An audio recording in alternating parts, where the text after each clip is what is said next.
Although people that hunt them say it's a fun time. Yeah. Yeah, you go out on the reservation, he knew the chief out there. You know, a group of guys that worked with the Quakers would go down and do that hog hunt. They'd go Yeah. down and shoot hogs.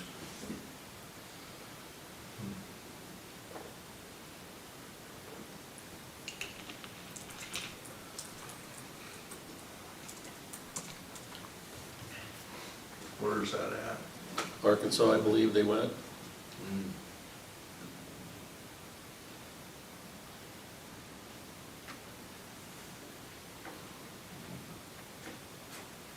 Never been in Arkansas. You know, I don't know. I just know they went down there, but I don't know where it was at. Texas is an interesting state. North side of Texas is not very conducive to raising crops. People will go down there and they'll plant crops. Then they don't get nothing, 7, 8 bushel an acre. But you go further south, like east of Austin, it's all houses now, but they grow good crops down there. Then you go east of there and a little further south, and it gets to be forest. I mean, they're drilling oil wells like you can't believe, or they used to be. They're probably all capped off now, they were capped them then. Just drill them, strike oil, cap it, never pump it. I don't know if that, maybe they put in a line or something later, I don't know. Or just Reliant. went out there, Are we? hauled it out with a truck. Don't show 9 o'clock yet. Just letting you know we're live.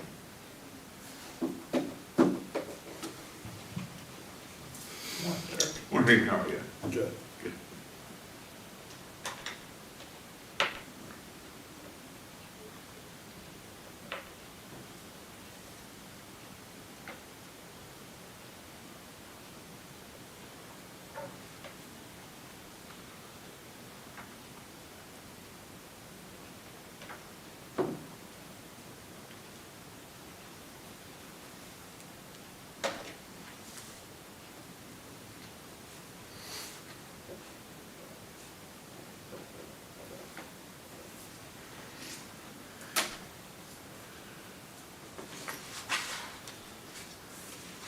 What'd you do with that letter?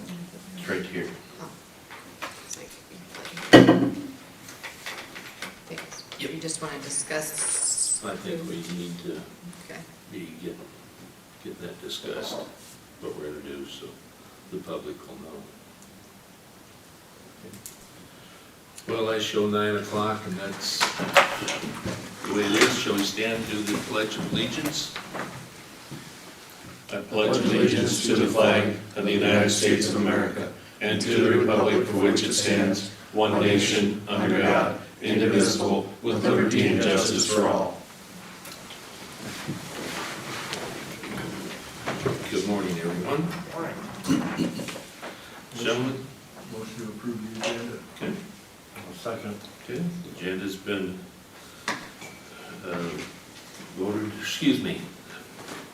moved and seconded to approve it. Call for vote. Primer, aye. Kim and I. Your aye. How about the minutes? Get a chance to look them over. Yes, it is. Any additions or corrections? Looks perfect. I'll make a motion to approve them. Second. All right, been moved and seconded to approve the minutes. I will call for vote. Primer, aye. Kim and I. Your aye. Sir, Yes, standing in for Ray this morning. I am, and I'm assuming I'll be the one coming in, probably with Ray regardless, but yeah, anyway, yeah, he has court this morning, but our office received a couple months back a complaint regarding someone who was hurt, had a fox farm outside of town, and he didn't have the right license to do so. And after review of the Iowa code and stuff, he just needed to get what is called a game breeder license. And we were informed, I think of, last week, that he was able to obtain his game breeder's license and is in compliance with Iowa law, and we consider that the matter is good to go. And that's all what we had to report Okay, thank you, thank you. for that. We didn't have anything to do, we were just gonna review this, so. Yep, yep. I didn't have And any questions. I think they had one previously, had they a license and then it just lapsed or something? What was it? I don't Do you have- recall? I never had one. Oh, they did it. No. and I think we were just communicating with the Department of Natural Resources and making sure that that parties are working together in order to get this license, because we'd rather it be in compliance and doing it correctly than For sure. make trouble of issuing citations or whatever it would be. Okay, So, thank you. you bet. All right, thank you, fellas. Just a quickie, wasn't that from the beginning that he went ahead and made more fencing, put more fencing up, did more things? He kind of showed goodwill to get stuff more secure, because didn't somebody come in and let him go? That's what kind of triggered a lot of this? Mhm. Okay. Yeah, and I have no clue. I was just, I guess when my hand on the matter was doing the research and stuff of what needed to be done so he was in compliance. I'm sure if I had to guess, that would probably be a part of it, just to make sure Yeah. you do it, because they do enumerate some animals in the code that you can, and so foxes are that, and so that might be a part of it. I have no idea, to be honest, but he's got his license, and that's the important part. That's good. Thank you. Good deal. All right, thank you, fellas. Morning, Byron.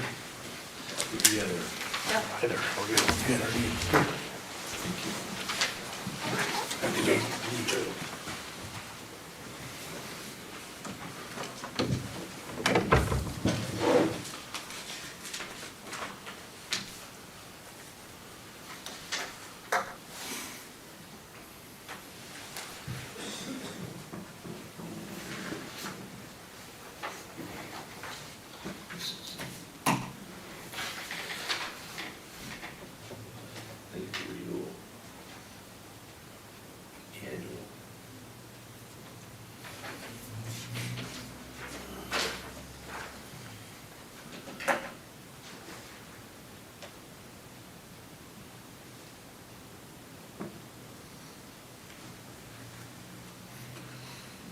I'll make a motion to approve the Walnut Ridge venue alcohol license renew for a year.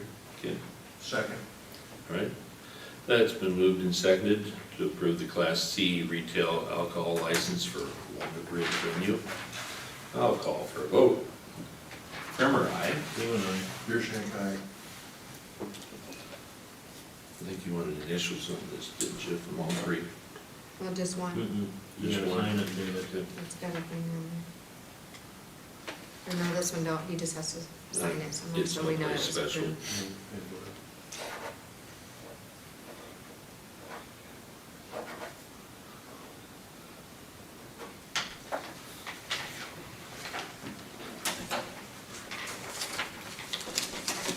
That brings us to Myron already.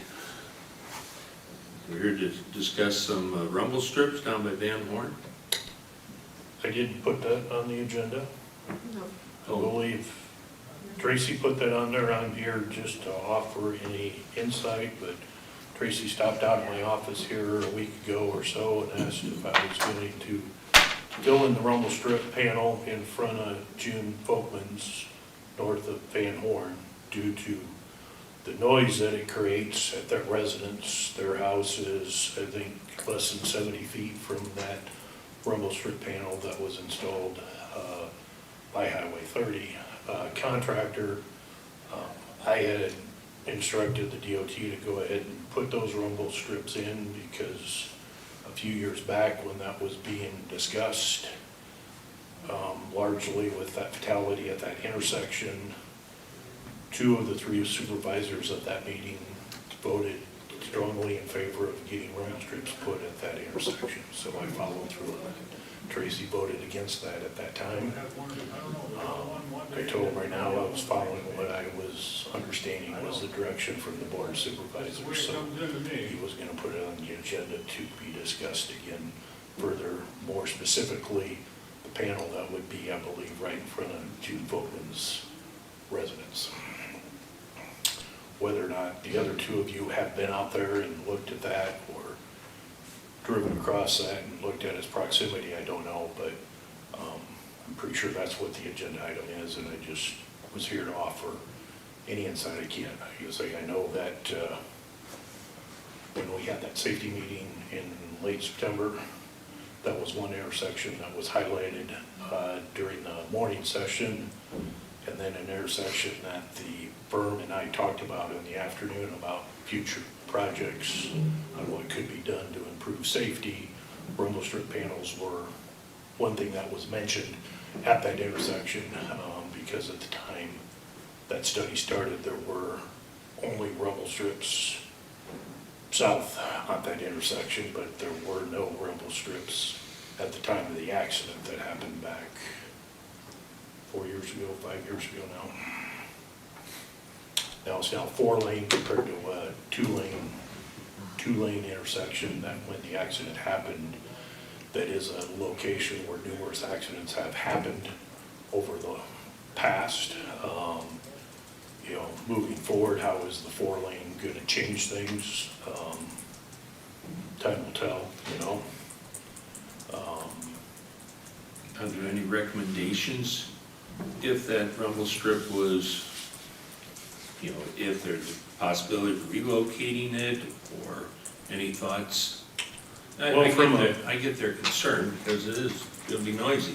From a relocation standpoint, you've got a standard that the DOT has put out for where to locate those. You start, what used to be 3 panels when you approach the stop sign is now just 2, but the first one is put in advance of the stop ahead sign, which would be farther north than this residence. The second one is put at a distance between the stop sign and the stop ahead, which is where this one was placed.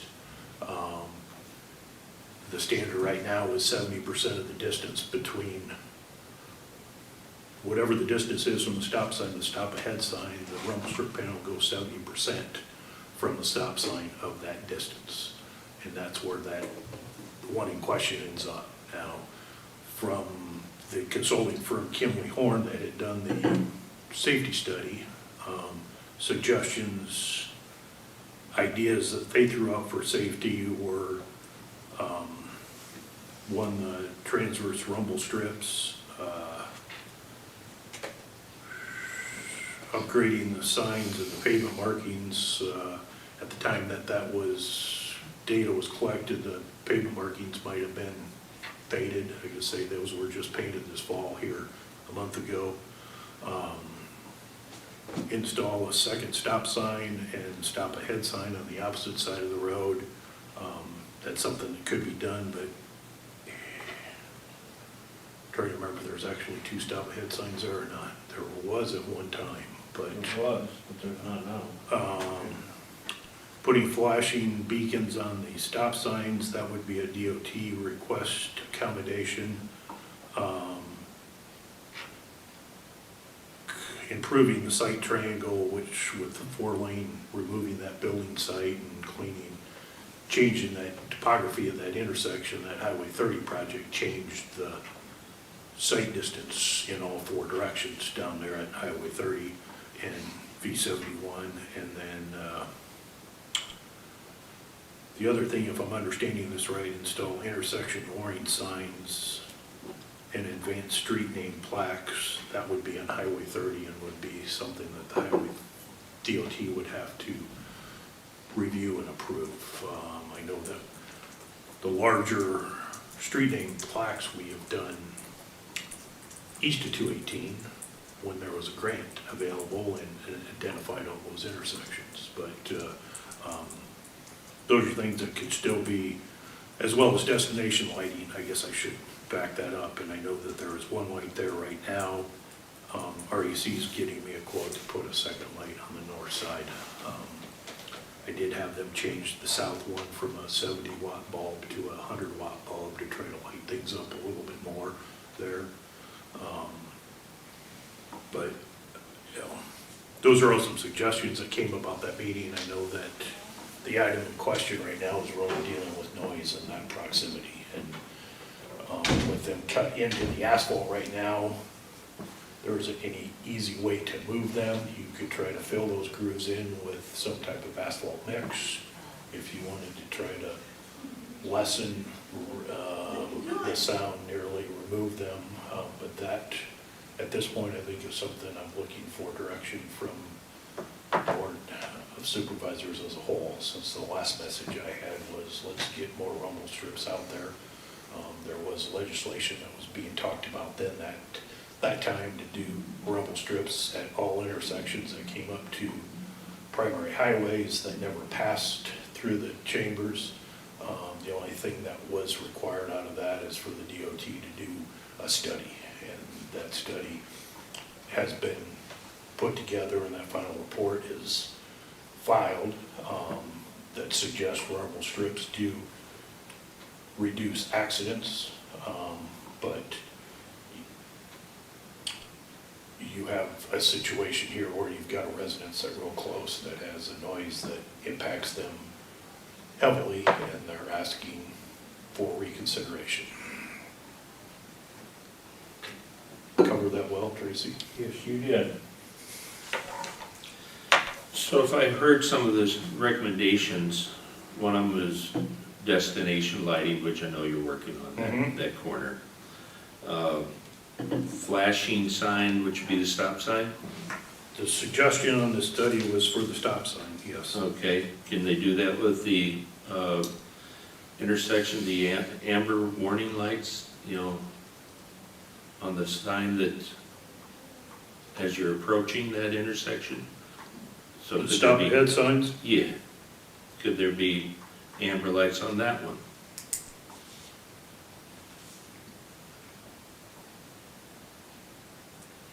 Again, thinking back with this being a highly traveled, especially with school, you know, this intersection. And then. The short answer is yes. I mean, they could. I mean, Okay. the color is all dependent on whether it's a warning sign or a regulatory sign. Okay. And then signage, which I realize most of this stuff has to get the approval of DOT. Signage on Highway 30, is that correct? That would be, I would assume from this recommendation that they're talking an intersection warning sign that would be on Highway 30, because 21st Avenue is a stop situation, so I don't feel that you would be adding an intersection, cross intersection sign there with a Right, stop right. situation, that it would be Highway 30. Highway 30, yeah, okay, all right. Which could actually be both east and westbound. Yeah, the suggestion from the safety consultant would be two, so I'm Sure. assuming from each direction. All right. So if all that was done, and I realize it's not an easy task moving those rumble strips, is there room to move it closer to the stop sign, and would that alleviate some of that noise for them? I don't know. For that, the approaches, the road, they took part of the road out and they cemented. So the closer you get to the highway, is where it's cemented. They grind out cement, yeah. Yeah, they grind that out too, so. I don't know if by moving it closer, and again, the 70% within their guidelines, I get that. Having not read why they went from 3 to 2, if for whatever reason a person didn't recognize the first or the second one, the third one that's closest to the stop sign is generally close enough that if that's when you start, you're stopping, you're not gonna get stopped in time before you're through the intersection. And from that perspective, moving it closer than where it's at right now, you would run into that concern. Sure. Okay. Which again goes to, puts county at liability, you know, risk. So I get all that. Okay.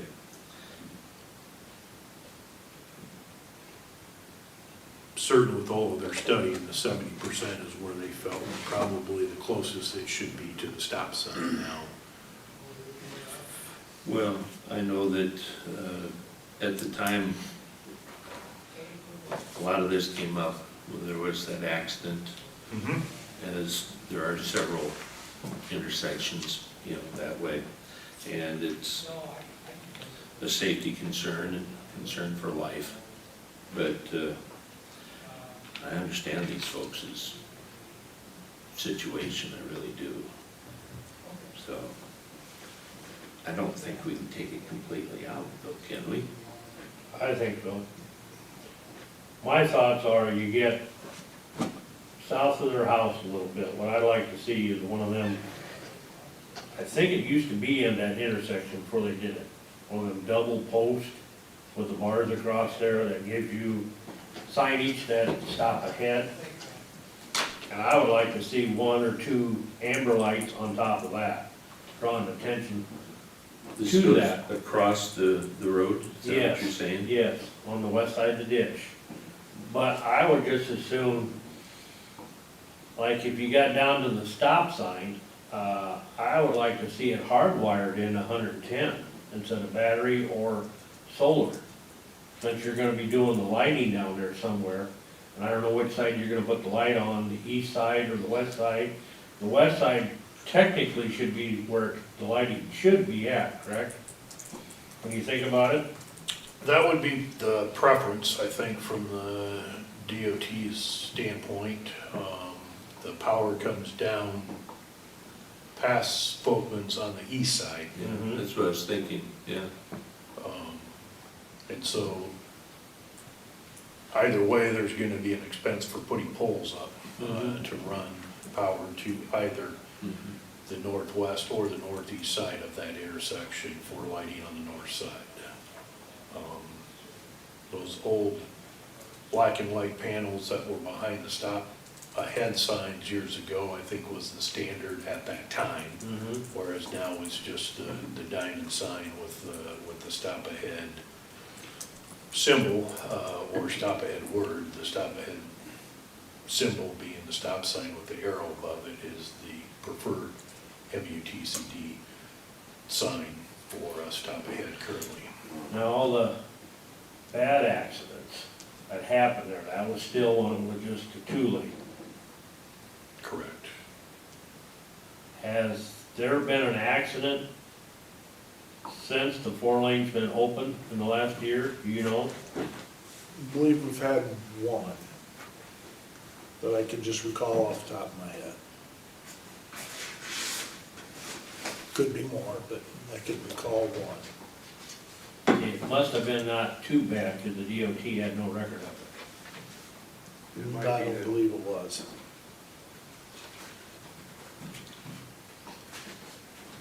It might be We'll, that we'll pull that and see what we can find out. But that's my suggestion, is that put a sign with some amber lights, and even if the And stop the- sign, put a red one, This is on the, west side of the road, heading south. correct, yeah, along the side of the road, Yes. basically. Yeah. And then taking out the rumble strips? Take them out, fill them in. They probably won't last, but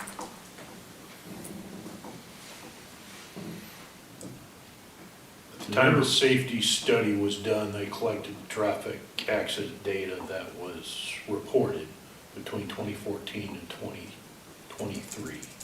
According to their records that they pulled, 38 accidents had happened at that intersection. 5 of them were of major concern. But like Tracy said, that would have all been pre-4 lane.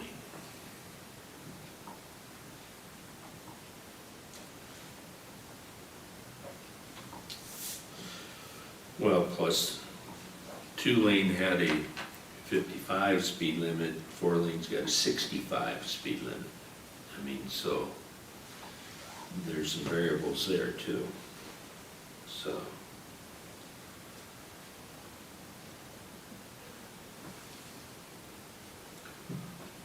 I think the DOT has switched to solar powered lighting in there right away, just because when you got pros and cons, but I guess when you've got a storm and if you lose power, then your flashing red light, if it's a rechargeable solar one, is gonna continue to work. Now, you still rely on some solar for recharging, but they have switched over, to my knowledge, to all solar powered flashing beacons within the state deal right away, so. Now, north of New on the curve, you got two there, one red and one amber there. Those solar too, or just battery? I'm thinking they're just battery, ain't they? They're supposed to be both, but the way they've been acting here for the last couple of years, it seems like they're more just battery. But we've replaced batteries in them, but we've continually replaced batteries, and I don't think the solar portion is recharging anymore.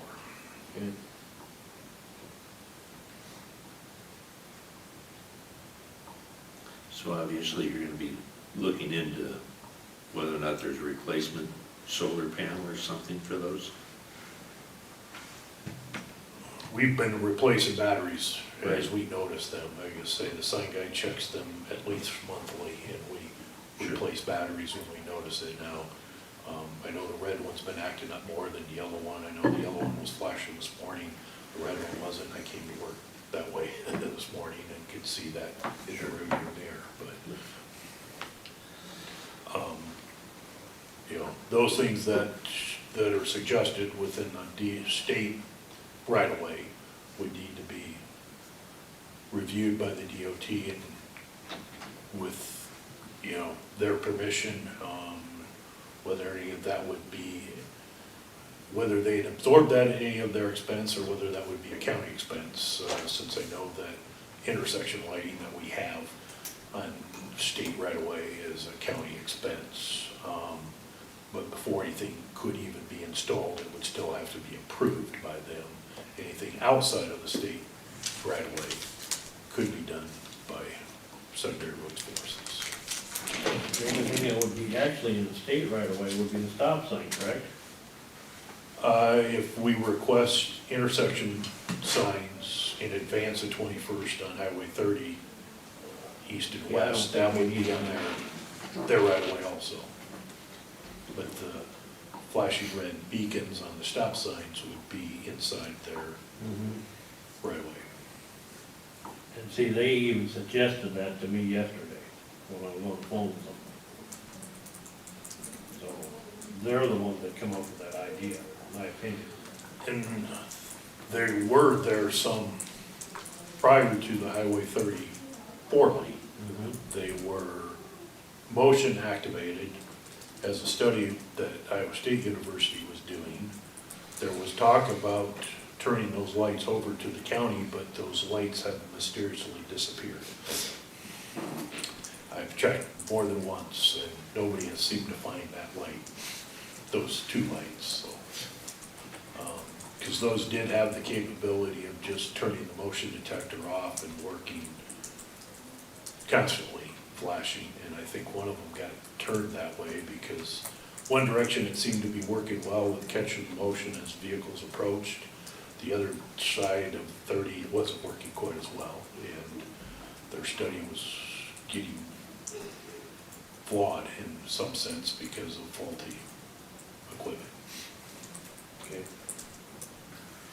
So the location, 2 rumble strips currently, if there was 3, wouldn't that put one of those rumble strips just right really closer to the house? If there was 3? Well, they only got 2 there right now. I know that, but if there was 3. And, Well, three used to be the DOT standard. Right, And they've right. taken that out. The middle one of the three is very, very close to the same location Okay, to the nearest one in the new standard. okay.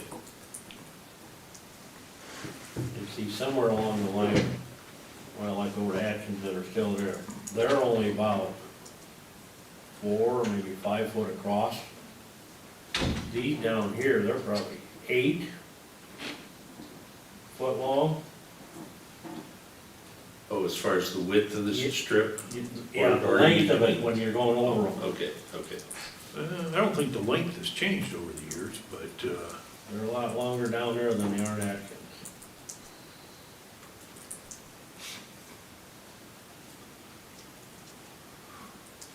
I know some of those that are on concrete roads that the county has, and we've done some patching when we've had a bad joint. We have, we just eliminated one due to patching, in front of Spidel's on, the Garrison Road because of the bad joints that needed to be repaired there, that the last little piece of rumble strip just got taken out here last month when I did a patch out there. Well, I don't think we should just up and yank one out, a rumble strip out, unless we know what we can or can't do down there, which would be the destination lighting, signage lighting, you know. And I still think that the intersection warning sign on Highway 30 is a good idea for both directions. You know, that's my opinion, you know. Then once we see what's allowed by the state, then you can make a decision as to whether or not that comes out. We need some directions. I mean, I know. this has been going on since August. Yeah. Well, I don't see any harm in having him check out those options. So if you were in conversation with the DOT yesterday and they suggested the red amber lights on the stop signs, then I'm assuming that's not gonna be a denied request. The stop ahead signs, the amber lights would all be a county thing, short of inventory. Like I say, I know I've got signs, I don't know if I have amber lights, but that's just a matter of ordering them. The warning, intersection warning sign on Highway 30 might be the only request at the moment that hasn't been talked about with the DOT. Because you have talked about the destination Yes. lights. Okay. Well, it doesn't sound like there's a lot of hoops to jump through, just connecting the dots. The thing that is interesting to me is there's like 20 lights at 21830. Just a tremendous amount of Well, it's a lights. totally different intersection Yeah, though. highways. Right. Yeah, and, you know, and it's an overpass with on and off ramps, But so. they only want to put 2 lights at the westbound main on 218, excuse me, 30 corner. Just in the email I got back from the DOT, intersection lighting, the difference between terms, destination lighting, destination and intersection lighting is that it wasn't warranted at that location to light it up like you're describing, or like we have inherited east of 218, but you could do destination lighting. Back when it was requested, researched at the Watkins intersection, when it became 4-lane, I remember the conversation rather well, is that the DOT defined destination light as singular. That meant pick your side. Mm. Now, the DOT personnel I was talking with the email implied that they would allow one on the north side and the south side now. Making a little bit of a mental note, Saturday when I was going to Ames for the football game, I was looking at some of the other paved intersections along Highway 30, particularly through Tama County, and they all have either 1 or 2 destination lights, but there's no intersection lighting on Highway 30 through Tama County or through Marshall County unless you're at a primary highway. biggest problem that I see is that Highway 30 is wider there than normal. It's wider. They got turn lanes for the, You got turn lanes for both directions, and I think part of the wideness was made to accommodate the full length of a semi, so that if a semi wanted to cross through that intersection, you could cross the first direction, set and wait, and cross the other direction, and not have to do it all in one full action. So that intersection, you really have to almost treat it as two intersections and go through it for one direction, and then treat it like another stop and go through the other direction, even if you're turning. I'd agree, and I think that's the reason to have more lighting there than what's at the other intersection. Just a quick question, I haven't been by there, is that rumble strip directly in front of their house? Yeah, 69 feet away from their bedroom. Okay, I just didn't know where it was exactly located. I was over there and talked to them, a couple of weeks ago. They had their family out there, had little kids. The kids were waking up whenever somebody went across that rumble strips. And I know how that is whenever it takes a while to get the kids to sleep, and then they wake up right away. Sheriff, do you have any input, law enforcement I wise? like the idea of the lights. I do understand rumble strips being 69 foot away. That would, Yeah, I do understand that. I like the idea of the lights being put up and then the warning signs on Highway 30 at the intersection. We need to err on the side of caution, but we also need to try to accommodate these folks. But I don't think we can do that until we get the other things in place.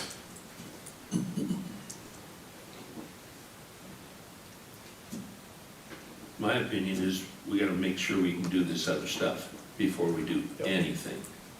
And then, you know, To me, you get it all done, the lighting, the stop signs, the amber light, the red light, get that all done, and then take the rumble strips out.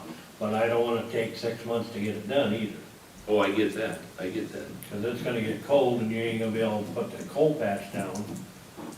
Yeah, but I don't think you need to go, that we should go out there and just fill in those rumble strips without all that other stuff in place, That gets done first, definitely.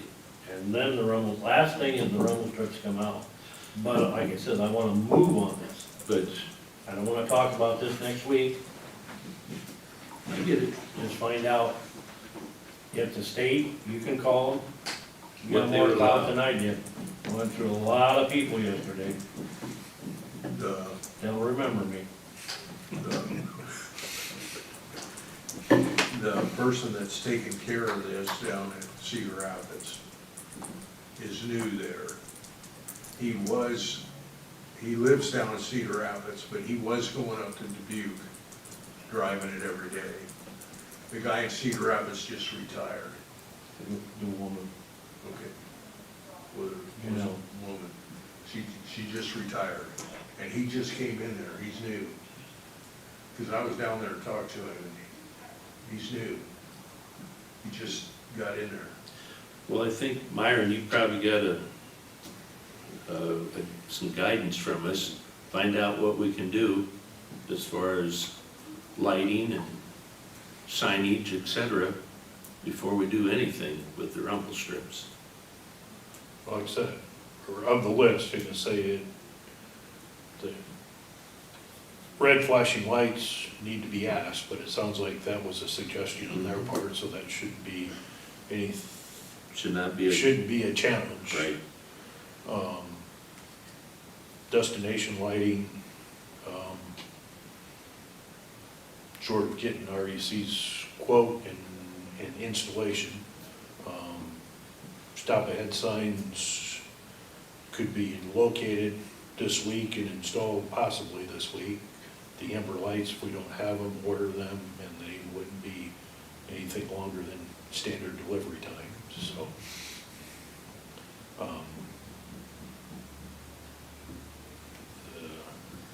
like you put the stop ahead sign in action for the post on the other side, immediately, you know, and I will get a hold of the DOT for the other Okay. requests, Okay. and if they say yes, just keep proceeding, and if I've got any drawback, I can come back to you about it, but if everything continues moving in the direction I'm hearing you talking, we'll just keep it moving. Okay. Sounds good. Okay. Thank you for coming. Gentlemen, reports?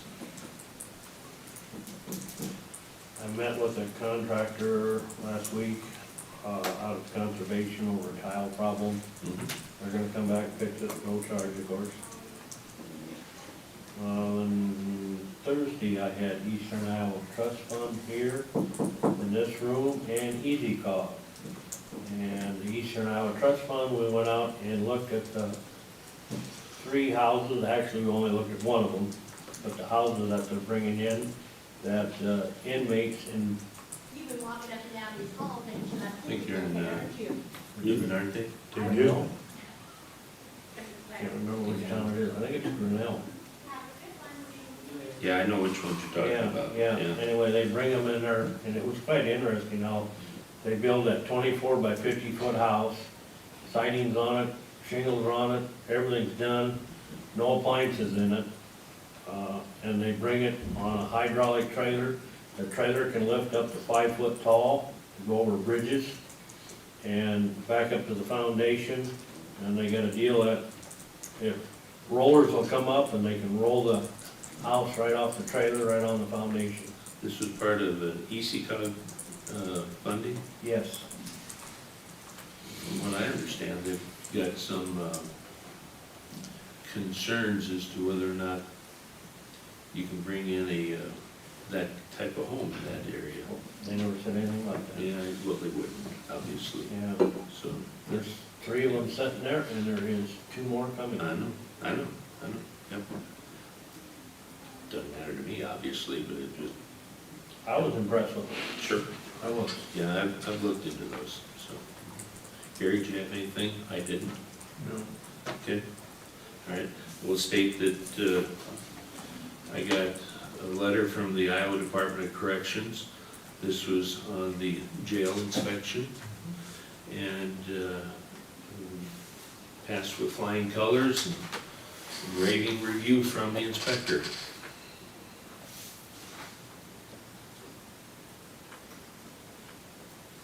Is there any unfinished business? Any public comment? Might go too fast for everybody. Motion adjourned. Second? All right, we moved and seconded to adjourn.